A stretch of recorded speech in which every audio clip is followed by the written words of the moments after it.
What's up, everybody? YouTube world, family, friends, and foreigners. Welcome back. Thank you for watching. Thank you for listening. I'm gonna try something a little different with this this recording, this video here, and we're just gonna introduce the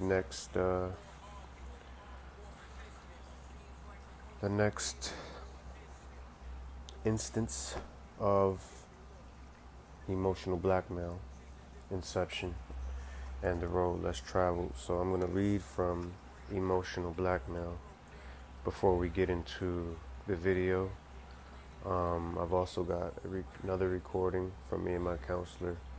I enjoyed what I heard on the last one, and I enjoyed reading or listening to it over and over, and I hope it helps you guys as well. So I'm going to provide some of those recordings here just to give a better insight into what I've been through, my thought process, and what you guys may or may not have dealt with, or may be dealing with, or will deal with in the future. And that's my only goal here, is to speak truth.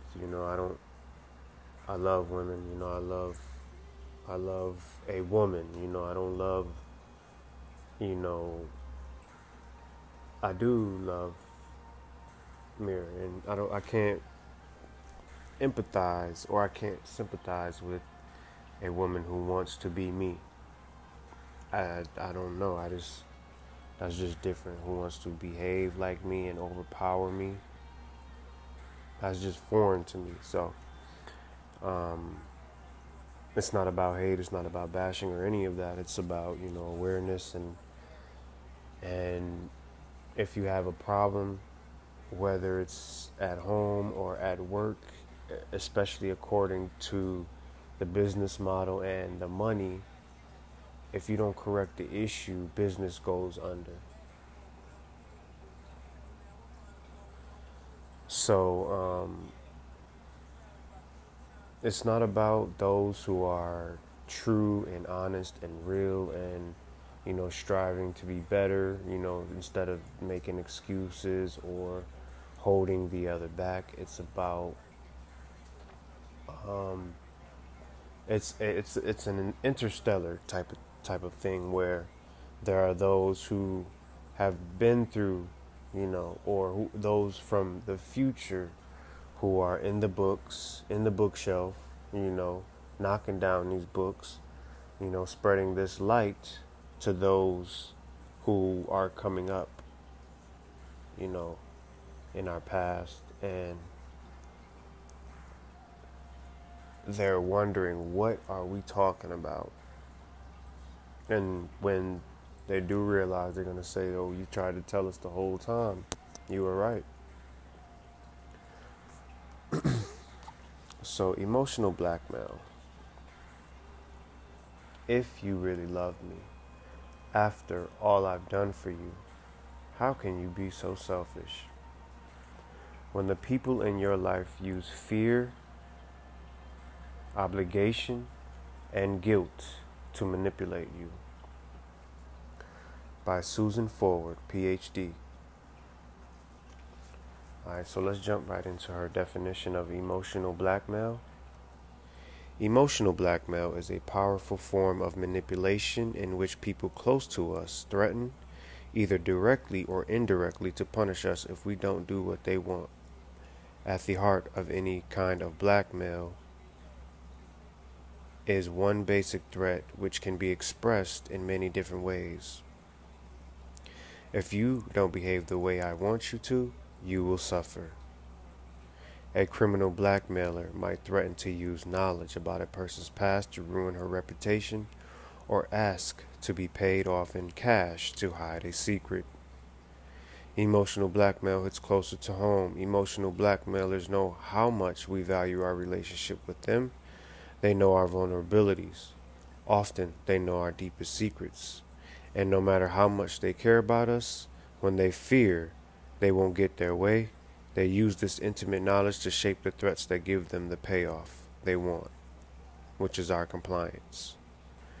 Knowing that we want love or approval, our blackmailers threaten to withhold it or take it away altogether, or make us feel we must earn it. For example, if you pride yourself on being generous and caring, the blackmailer might label you selfish or inconsiderate if you don't accede to his wishes. If you value money and security, the blackmailer might attach conditions to providing them to threaten to take them away. And if you believe the blackmailer, you could fall into a pattern of letting him control your decisions and behavior. We get locked into a dance with blackmail, in a dance with myriad steps, shapes, and partners. Next section is called Lost in the Fog. How do so many smart, capable people find themselves groping to understand behavior that seems so obvious? One key reason is that our blackmailers make it nearly impossible to see how they're manipulating us because they lay down a thick fog that obscures their actions. We'd fight back if we could, but they ensure that we literally can't see what is happening to us. I use fog as both a metaphor for the confusion blackmailers create in us and as a lens for burning it off. Fog is a shorthand way of referring to fear, obligation, and guilt, the tools of the blackmailer's trade.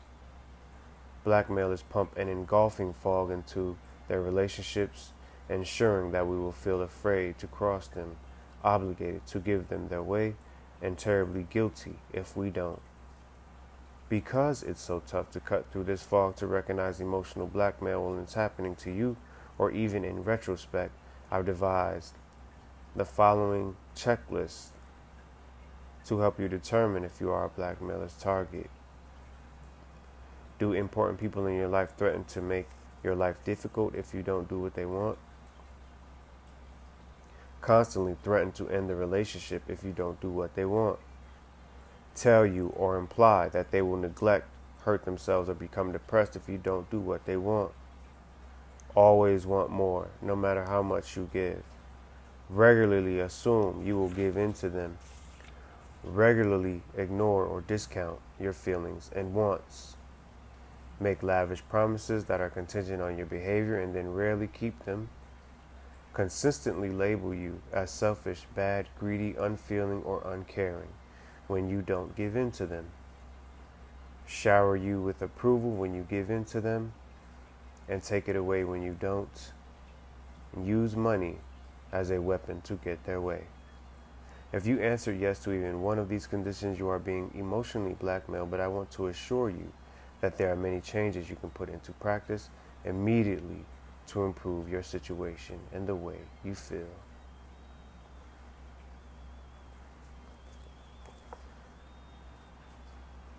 Emotional blackmail, leading to Inception, leading to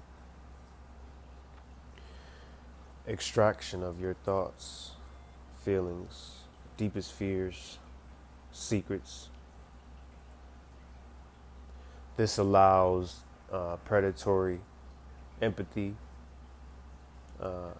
blackmail, hostage situation. You give up that and they give up the things that you want. Or they replace those fears or insecurity with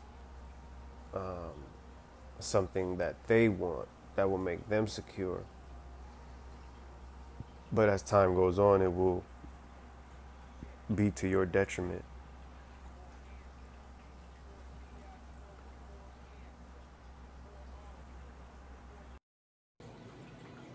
Emotional blackmail.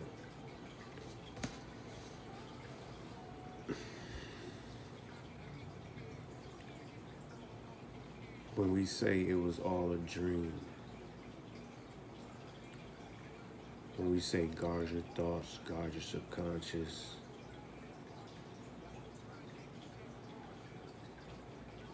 when you think about dreams,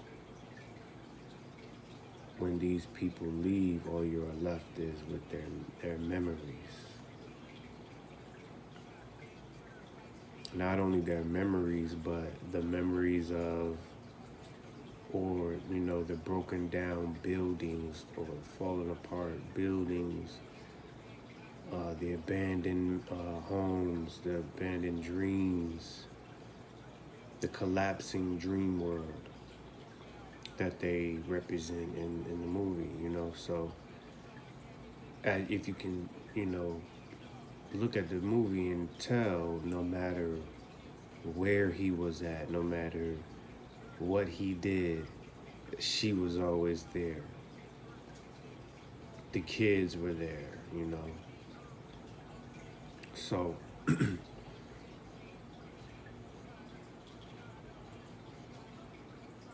when we talk about it was all a dream, understand that where you are now is a short amount of time in that dream world, as opposed to reality. A lot of us have been in relationships, and if you think about the first few months, it just seems like you've known this person your whole life, and you don't know how you got here, how they made you feel so good, and things like that. That's the dream world feeling that we're talking about. So he said,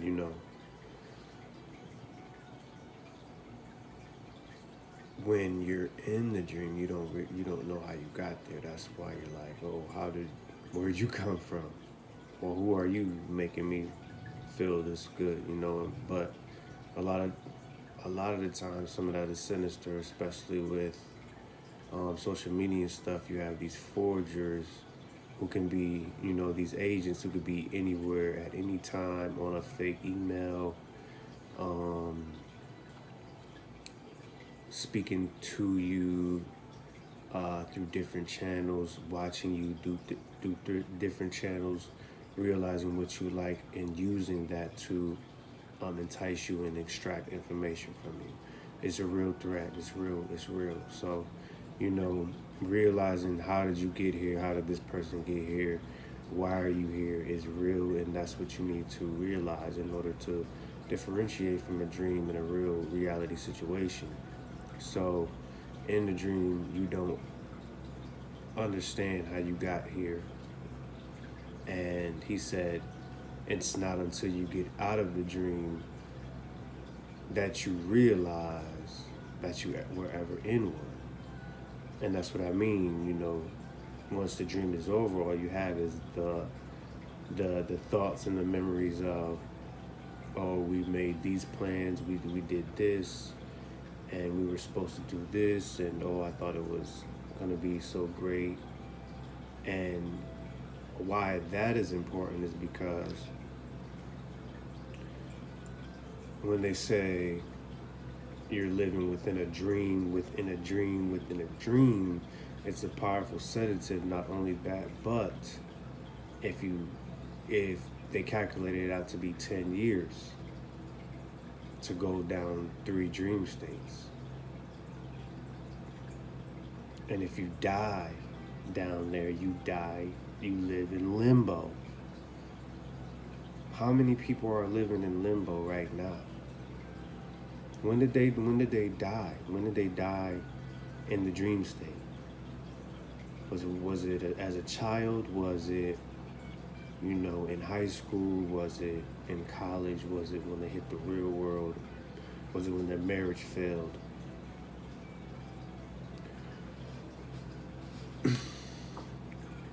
All of it is connecting, because go back to dating. Now, when you're getting into that dream state, what do you need? A powerful sedative. Dating, sedating,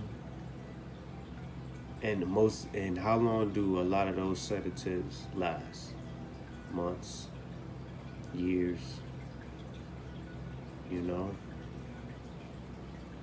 So think about it. Sedating, powerful sedative. And what did they do to most of those, to the people who were sleeping, to realize or make you understand that they were sleeping in a deep sleep? Smack them. Did they wake up? No. What's important with that?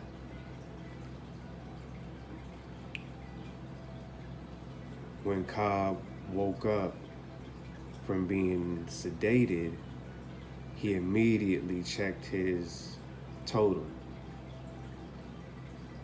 you know, to see if it would topple over, to see if he was in reality.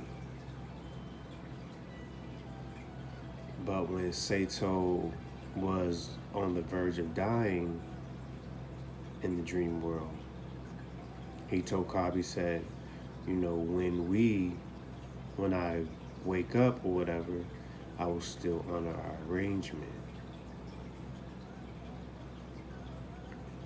And what did Cobb say? When we wake up, when you wake up, you won't even remember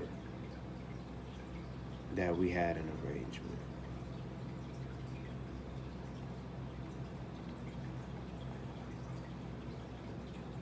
How many times or how many instances of dreams being killed, dreams being lost, hope for those dreams being lost, and it seems like the other person wasn't there ever at all. Deleted pictures, deleted threads, deleted texts, try to cover up the whole thing. And we're talking about love and war the same way people cover up whole people, whole tribes, whole actions, you know, committed against people.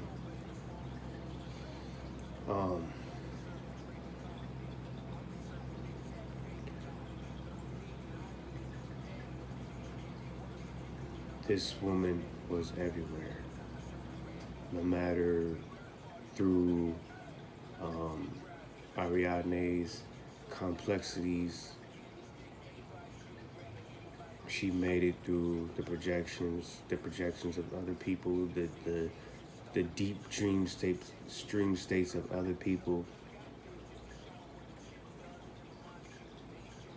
She found them. So it was all a dream. Who are you letting into your mind? Who are you letting into your subconscious?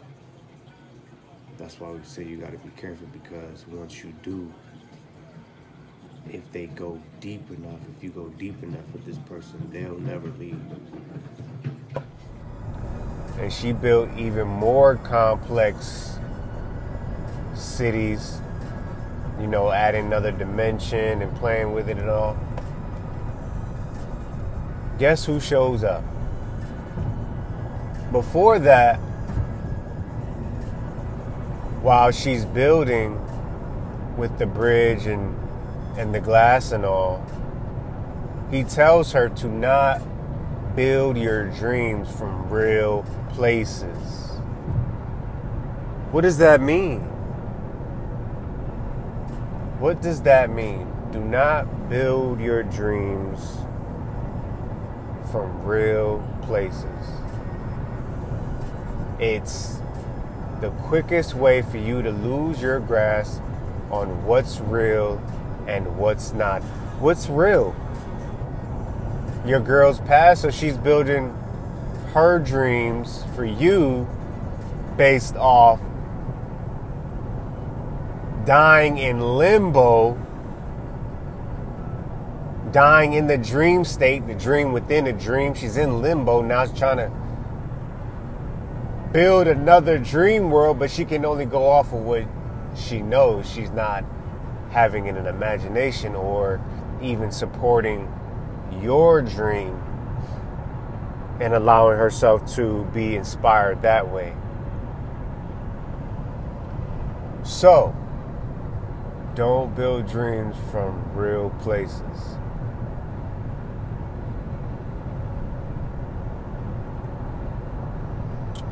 kind of makes you wonder if the person is real.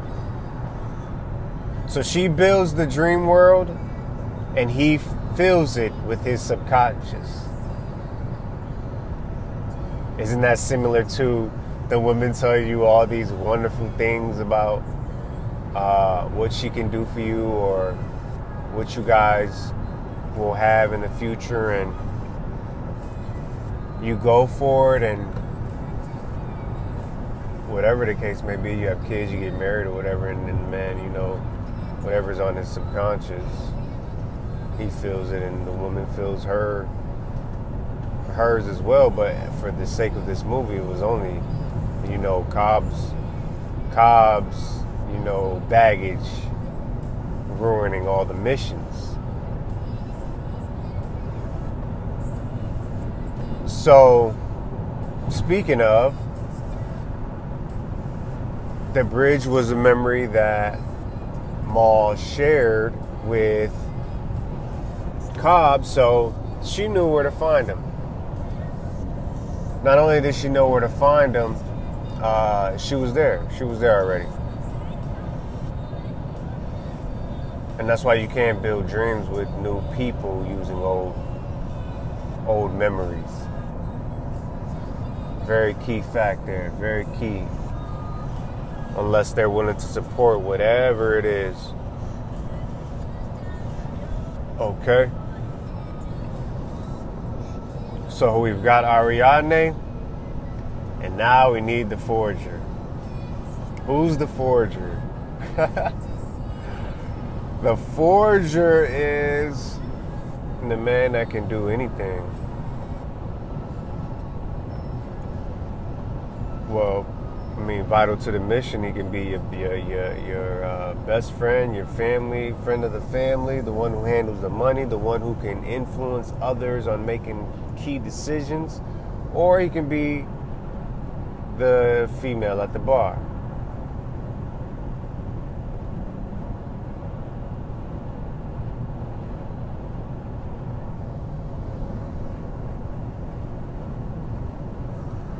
Do I need to go any deeper into that? But once they have the forger, now what do we need? A sedative. Wow. So you have an architect, builder, an extractor, a forger, and now you have the sedative.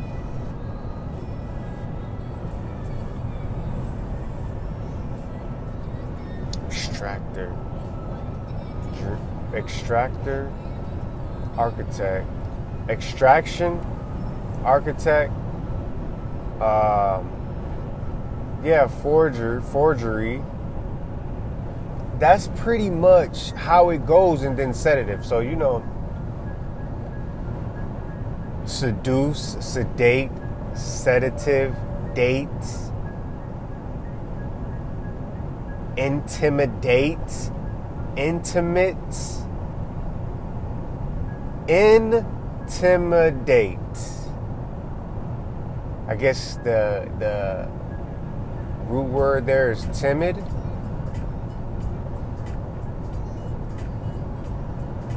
Maybe intimate, intimate, intimidate, date.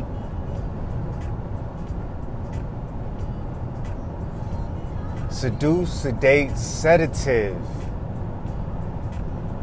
How deep is you guys' dream state? If I slap you, will you wake up? If I slap you 3 times, will you wake up?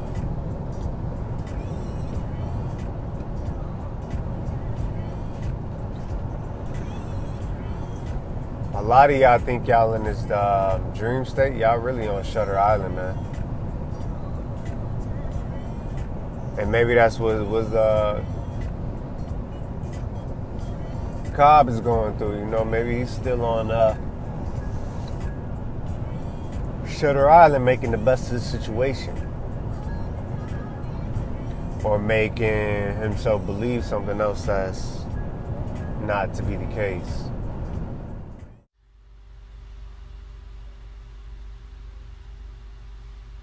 how do you know Julian's the right one for you? Well, I mean, you're fresh out of jail. This shit is still fresh on your mind. Yeah, it is. I've been thinking about, just maybe I need some time to myself, to reflect on everything. But she's really been therapeutic for me also, She doesn't bring anything negative, like nothing negative. We don't argue, we don't fight, She helps me, she tells me, gives me suggestions, helps me out with things I need. It's been 2.5 years now, Well, she's seen everything. Yeah. And we don't argue about it. She doesn't throw things in my face. She's able to support me financially. She's always been there. Ray, what's in it for her? That's something I ask myself sometimes.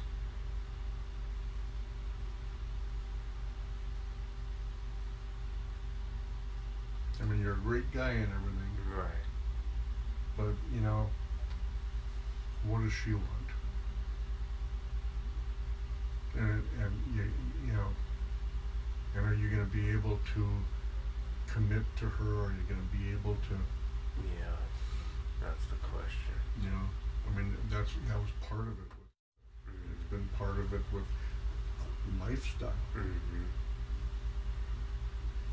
That's very, very, very valid. That's something that I've been thinking about also.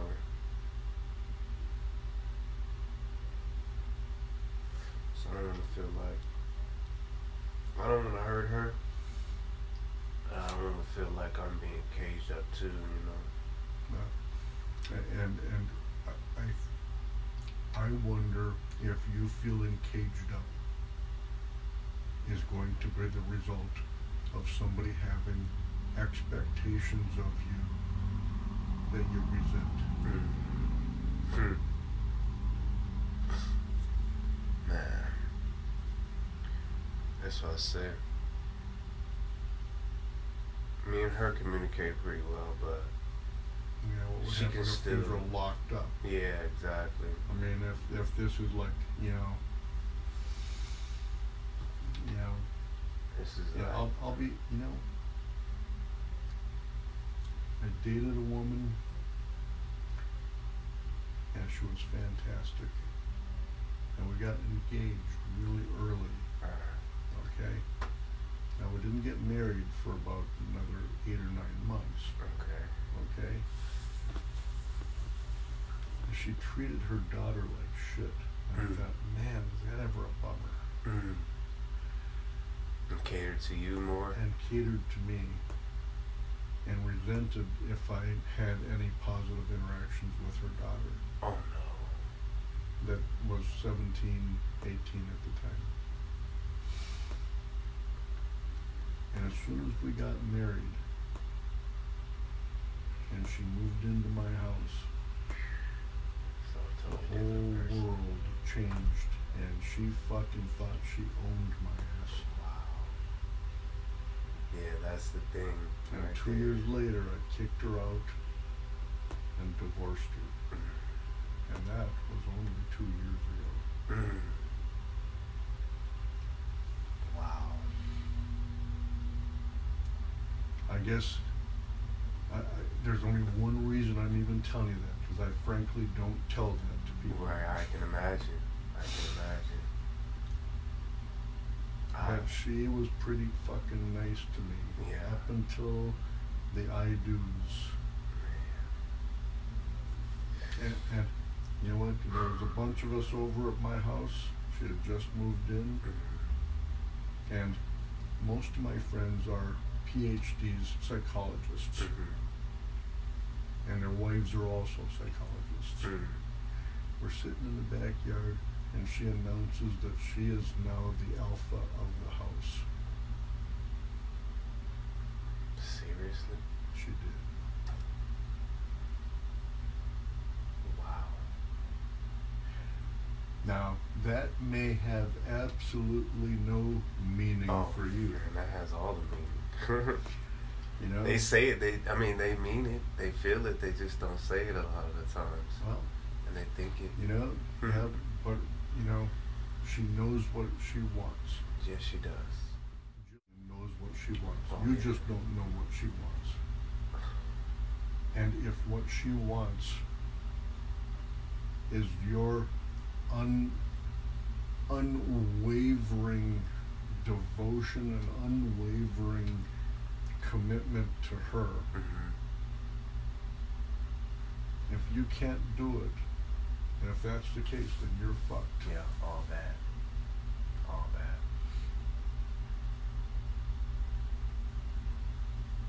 I'm not, you know, I've never met her, and I believe you that she has been absolutely giving, she's been understanding, she's been wonderful.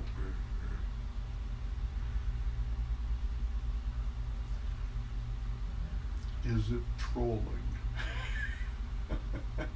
Man.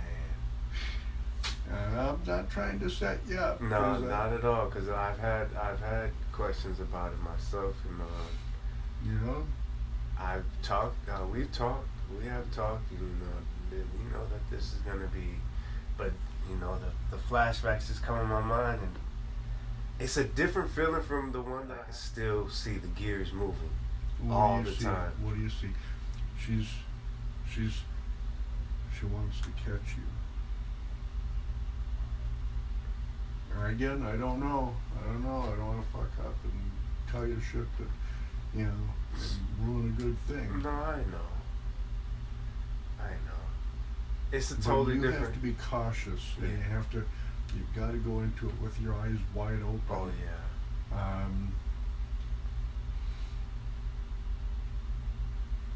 You take your time. That's what I'm gonna do. And if you know, and live, if you're gonna live with her, when you can, you know what? See, that's something that this next 2 years while you're on probation, it is the perfect time to let this thing kind of take shape on its own. Yeah. Without you crossing the boundary of spending the night. Because guess what? How many times do you spend the night, and then if you piss her off, she calls your PO? She may not ever do that. Oh yeah. That's another thing. But I don't think you thought she was gonna pull her shit there either. Right. That's what I'm saying. If she was moving, she was trying to do that. You have to be. This is not, and this isn't even about them. Right. It's about you. Yeah. And about you having, you've got to walk the straightest line you can for the next 2 years. Yeah. I've told her that. You can't bring any questions into it. Yeah. You got to be 100%. Nope, I'm going to do this 100%. I don't want there to be any questions. I don't want there to be any issue with anything. That's some great advice. Don't sneak. Yeah. I know you're looking at me. I know you know I know. I know. I know. And she knows too. That's the thing. Can't get anything by her. She's always up under me. Always. So, Ray, I don't care if you have already spent the night with her or not. Right. Because, you know, frankly, nobody's going to know until there's a problem. Until there's a problem.